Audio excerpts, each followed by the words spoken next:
raises livestock, and the first floors of their houses are for livestock and upstairs for people.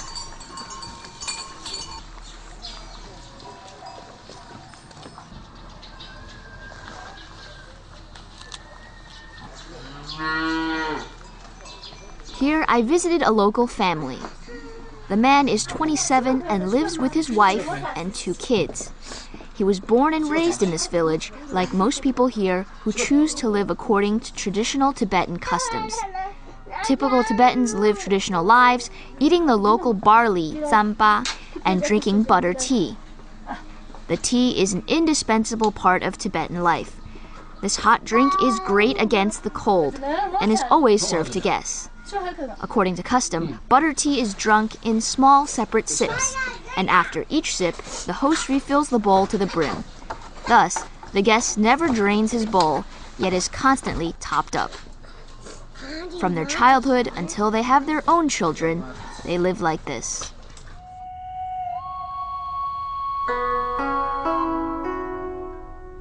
Outside is Baiju Monastery. It's a charming place which remains its special culture and natural remoteness. The monastery was built in the 15th century and is the headquarters for 3 sects of Buddhism, which had experienced rivalry for a long period of time. The monastery is the only one known to house monks from different orders in harmony.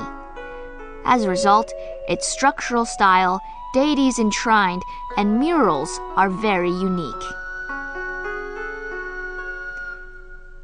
It's also unique in combining stupa and temple with temples in stupa and stupas in temples.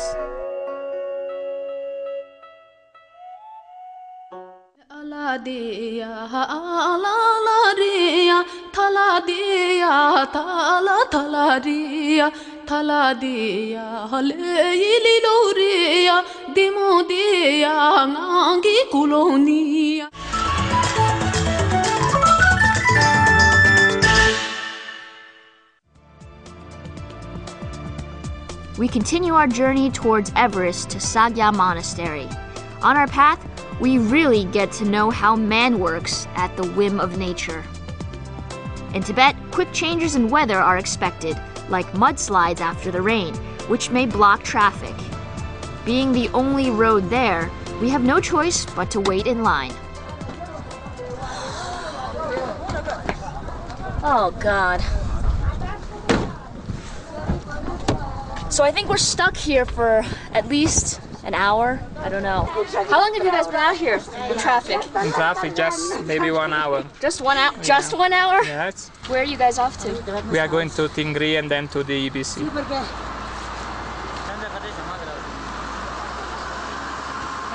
It's your first time to Tibet? Yes, it is. So where you guys up to? We're going up to base camp 1. And then go back to the Lhasa? Yeah. Yeah, okay.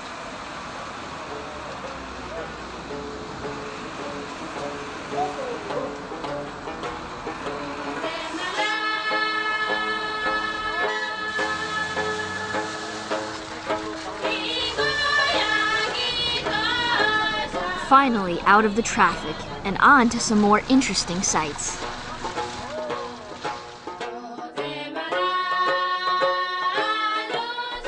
It's around autumn time here, and many people are gathered for the Wangguo festival, which is the harvesting festival.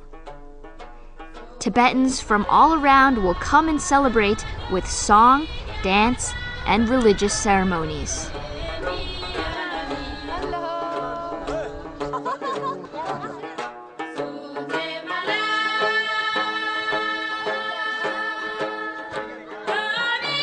So, if you got the chance to come to Tibet during this time, you have to come and join them.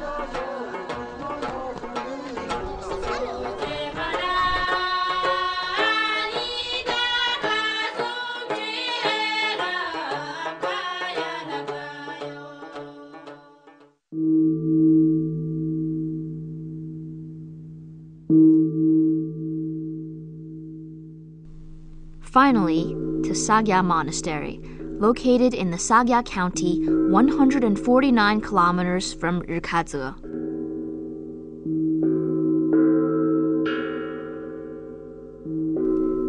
The monastery was built by the founder of the Sagya sect in 1073. Far and remote, it still sees plenty of visitors for its large collection of scriptures. There are also abundant antiques in the monastery, such as statues, murals, and walls lined with classical books. Since it holds so many treasures, the monastery is also called the Second Dunhuang of China. Historical and folklore themes thrive in murals. We came during a time of renovation, so they invited painters who had painted the Dunhuang caves. Because the murals in the interior of the wall had 3 separate stripes of red, white, and blue, symbolizing the Buddhas, the Sagya sect is also called the stripe set. Certain rules must be followed by the painters. The Buddha must be solemn, and his body must be portrayed in certain specific proportions.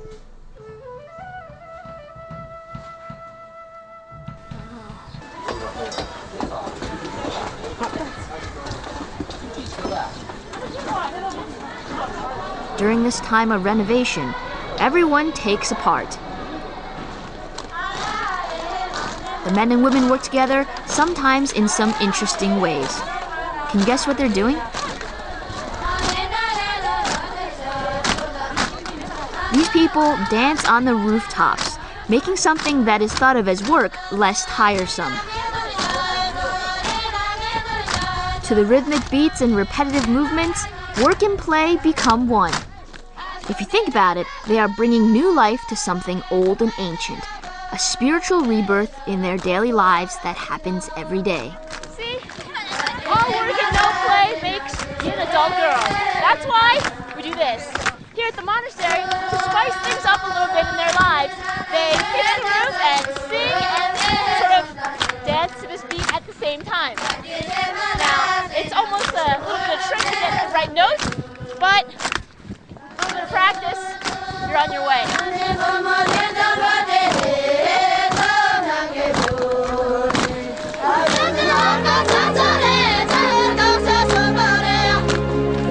Look at these smiles, and you know the spirit of a Tibetan is always going strong.